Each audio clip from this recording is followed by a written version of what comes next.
بھارت کے معروف اداکار عرفان خان ممبئی میں انتقال کر گئے ہیں۔ انہوں نے اپنی موت سے پہلے ایک خط لکھا تھا۔ آپ اندازہ لگائیں کہ کینسر کے بڑے مرض سے لڑنے والا یہ عرفان خان کیا سوچتا تھا۔ زندگی کی بہاریں، رنگینیاں، شوبز کی چکا چوند، سب کچھ دیکھنے والا، دولت، شہرت، عزت اپنانے والا، جب بستر مرگ پر گیا تو اس نے کیا سوچا اور کیا لکھا؟ دوستو، آپ کو یہ بتا دیں کہ عرفان خان نے یہ خط لندن کے ایک اسپتال میں، جہاں وہ زیر علاج تھے، وہاں بیٹھ کر یہ خط لکھا تھا۔ دوستو، اس اسپتال کی کھڑکی سے لندن کا مشہور ترین cricket ground Lord's cricket ground نظر آتا تھا۔ عرفان خان نے اپنے اس خط میں کیا لکھا تھا، آئیں انہی کی زبانی سنیے۔ کبھی ایسا بھی ہوتا ہے کہ تمہاری آنکھ اس جھٹکے سے کھلتی ہے جو زندگی تمہیں جگانے کے لیے دیتی ہے۔ تم ہڑبڑا کر اٹھ جاتے ہو۔ پچھلے 15 دنوں سے میری زندگی ایک سسپینس والی کہانی بنی ہوئی ہے۔ مجھے اندازہ نہیں تھا کہ انوکھی کہانیوں کا پیچھا کرتے کرتے میں خود ایک انوکھی بیماری کے پنجوں میں پھنس جاؤں گا۔ ابھی تھوڑے دنوں پہلے ہی مجھے اپنے نیورو اینڈوکرائن کینسر کے بارے میں پتہ چلا ہے۔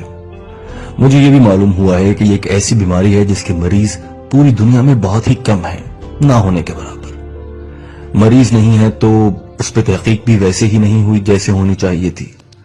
نتیجہ کیا ہوگا؟ ڈاکٹرز کے پاس دوسری بیماریوں کی نسبت اس کے بارے میں کم معلومات ہیں۔ علاج کامیاب ہوگا یا نہیں، یہ بھی سب ہوا میں ہے، اور میں بس دواؤں اور تجربوں کے کھیل کا ایک حصہ ہوں۔ یہ میرا کھیل نہیں تھا بھائی، میں تو ایک فل سپیڈ والی بلٹ ٹرین میں سوار تھا۔ میرے تو خواب تھے، کچھ کام تھے جو کرنا تھے، کچھ خواہشیں تھیں، کچھ ٹارگٹ تھے، کچھ تمنائیں تھیں، آرزویں تھیں، اور میں بالکل ان کے درمیان میں لٹکا ہوا تھا۔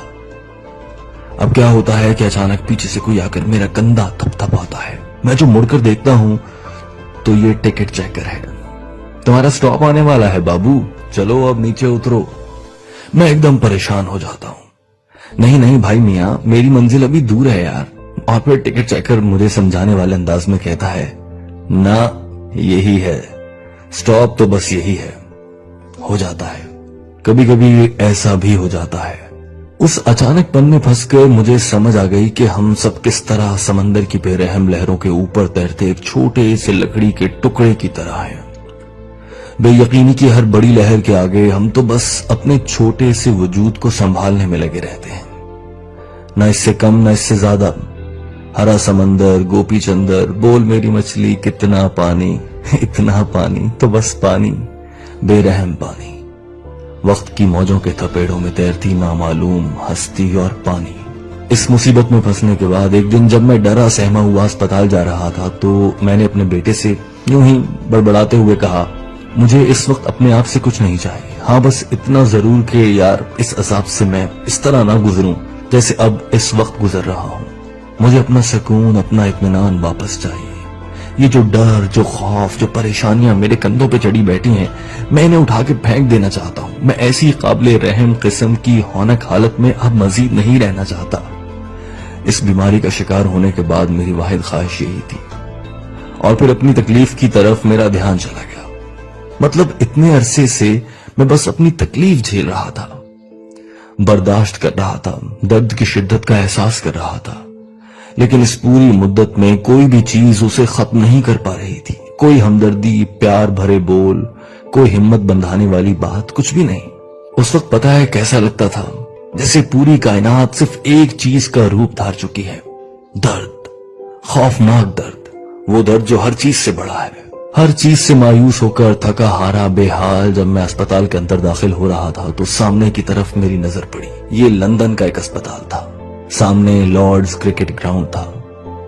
وہ لارڈز جسے دیکھنا میرے بچپن کی سب سے بڑی حسرت تھا، اور اب اس تکلیف کے دوران وہاں لگا کہ ویون رچرڈ کا ایک بڑا سا ہنستا ہوا پوسٹر بھی مجھے اپنی طرف کھینچ نہیں سکا۔ دنیا تو جیسے اب میرے کام ہی کی نہیں رہی۔ خیر، اس اسپتال میں ایک کوما وارڈ بھی تھا، وہ سارے مریض جو لمبے عرصے کے لیے ہوش اور بے ہوشی بلکہ زندگی اور موت کے درمیان لٹکے ہوئے تھے، وہ ادھر رکھے جاتے تھے۔ اوپر بالکل میرے وارڈ کے اوپر والے کمرے میں ایک دن میں اپنے کمرے کی بالکنی میں کھڑا تھا تو جیسے ایک دھماکہ ہوا. گیم آف لائف اور گیم آف ڈیتھ کے بیچ میں ہے کیا؟ ایک سڑک. کرکٹ کو گیم آف لائف بھی کہتے ہیں. ایک طرف ایک اسپتال ہے اور اس کے بالکل سامنے دوسری طرف ایک اسٹیڈیم, اور دونوں میں کھیلے جانے والے کھیل کی ایک چیز کامن ہے, بے یقینی. نہ لارڈ اسٹیڈیم میں پتا ہے کہ اگلی گیند پہ کیا ہوگا, نہ اسپتال میں اگلی سانس کا پتا ہے. کامل بے یقینی. یہ فیلنگ جیسے میرے اندر اتر گئی. اب مجھے کائنات کی وسعت, اس کی طاقت اور اس کے نظام سب کچھ کہیں نہ کہیں سمجھ آنا شروع ہو گئے تھے. آخر میرا اسپتال ایک کھیل کے میدان کے سامنے کیوں تھا, اور صرف میں نے ہی اس بات کو اتنی شدت سے کیوں محسوس کیا؟ یہ سب مجھے آپس میں جڑا ہوا لگنے لگا. تو سمجھو کہ بس جو چیز یقینی ہے وہ بے یقینی ہے, یعنی بے یقینی کے علاوہ اس پوری کائنات میں کچھ بھی ایسا نہیں جسے یقینی کہا جا سکے. اب جب سبھی بے یقینی کے بھاؤ میں ہیں تو میں کیا اور میری بے یقینی کیا؟ مجھے تو بس اپنی باقی رہ جانے والی طاقت کو سنبھالنا ہے اور اپنے حصے کا کھیل اچھے سے کھیلنا ہے. That's it. تو بس اس ایک لمحے کے بعد مجھے سمجھ آ گئی. میں جان گیا کہ نتیجہ جو بھی نکلے مجھے اس حقیقت کو ماننا ہوگا. ادھر سب کچھ ایسا ہی ہے, چاہے میرے پاس 8 مہینے بچے ہیں, چاہے 2 ماہ, یا بے شک 2 اور سال, یا بے شک 2 مزید سال. سب کچھ ایک طوفانی لہر میں ہے. اس کے بعد تمام خدشے, تمام ڈر, تمام خوف, پریشانیاں سب کچھ دھندلے ہوتے گئے اور میرا دماغ ان سب سے خالی ہو گیا. ساری عمر میں پہلی بار تب مجھے اندازہ ہوا کہ آزادی کا کوئی مطلب واقعی میں ہے.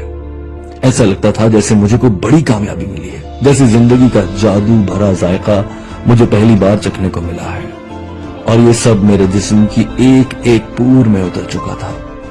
اس پوری بیماری کے دوران لوگ میرے لیے دعائیں کرتے رہے. لوگ جنہیں میں جانتا ہوں, لوگ جنہیں میں نہیں بھی جانتا, وہ سب مختلف جگہوں پر مختلف اوقات میں میرے لیے دعائیں کرتے رہے, اور مجھے لگا کہ ان سب کی دعائیں مل کے ایک ہو گئیں. ایک بڑی سی طاقت جسے ایک لہر کی بڑی سی موج کی طاقت ہوتی ہے, وہ بس ریڑھ کی ہڈی سے میرے اندر تک اتر گئی اور میری کھوپڑی کے اندر اس نے اپنی جڑیں بنا لی ہیں. اب وہ ادھر اگتی رہتی ہے, کبھی ایک چھوٹا سا امید کا پودا, کبھی ایک پتا, کبھی ایک نرم سا تنا. میں اسے دیکھتا ہوں اور خوش ہوتا رہتا ہوں. اتنی ساری دعاؤں کے نتیجے میں اس پہ جو بھی پھول اگتا ہے, جو بھی نئی ٹہنی نکلتی ہے, جو بھی پتا آتا ہے, وہ مجھے صرف خوشگوار سی حیرت اور خوشیاں دیتا ہے. تو وہ جو لکڑی کا ننھا سا ٹکڑا ہے نا, اسے کیا ضرورت ہے کہ وہ پانی کے بہاؤ کا رخ بدلنے کی کوشش کرے؟ اسے یہ بات سمجھ لینی چاہیے کہ ہم سب قدرت کی گود میں بیٹھے ہیں جو ہمیں ہلکے پھلکے جھولے دے رہی ہے, نہ اس سے زیادہ نہ اس سے کچھ بھی کم. دوستو, خطرناک ترین کینسر کی تکلیف میں بیٹھ کر عرفان خان نے یہ سب کچھ لکھا. اللہ پاک عرفان خان کی مغفرت فرمائے. دوستو, عرفان خان کی جانب سے لکھے گئے یہ خط کو آپ نے جانا. دوستو, یاد رکھیں, زندگی اللہ پاک کی دی ہوئی ایک مہلت ہے. وہ کبھی بھی اپنی جانب اس مہلت کو واپس لے سکتا ہے. ہم انسان بے بس ہیں اور ہم انسان کوشش میں لگے رہتے ہیں کہ ہم زیادہ سے زیادہ وقت اسی دنیا میں گزار لیں, مال اکٹھا کر لیں, دولت بنا لیں, لیکن سب ٹھاٹ پڑا رہ جائے گا جب لاٹ چلے گا بنجارا. دوستو, عرفان خان دنیا میں نہیں رہے. اللہ پاک سے دعا ہے کہ اس مسلمان اداکار کو جنت میں اعلیٰ مقام عطا فرمائے اور ہم سب مسلمانوں کی بخشش و مغفرت فرمائے. دوستو, مزید اچھی ویڈیوز کے لیے ہمارے چینل دی میسج کو سبسکرائب کیجیے اور زیادہ سے زیادہ شیئر اینڈ لائک کیجیے. Thanks for watching video.